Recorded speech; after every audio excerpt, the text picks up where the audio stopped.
Hello po, good day sa lahat-lahat. Ako po si Marlon, isang welder na Australia. Isa po ako sa nagpapatunay na ang bulaklak ng kawayan ay may taglay na pampaswerte.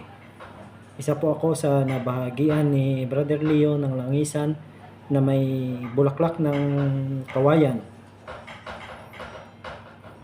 Simula nung itangan ko ang sacramental tools na iyon ay gumaan ang aking pamumuhay, sunod-sunod na ang swerte. Dati kahit gaano pa kalaki ang aking sinasahod ay hindi pa rin ako makakaipon. May mga problema na dumarating, mga gastusin, kung ano-ano lang, parang mabigat ang aking mga dinadala. Pero simula nung itangan ko ang kagamitan na iyon, bulaklak ng kawayan, ay gumaan ang lahat, sunod-sunod ng swerte.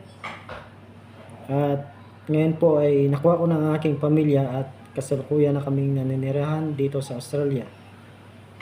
Ang masasabi ko lang sa bulaklak ng kawayan ay isa sa napaka-epektibong pampaswerte, lalo na samahan mo ng dasal sa Panginoong Yahuwah, makataas-taasa, makapangyarihan sa lahat.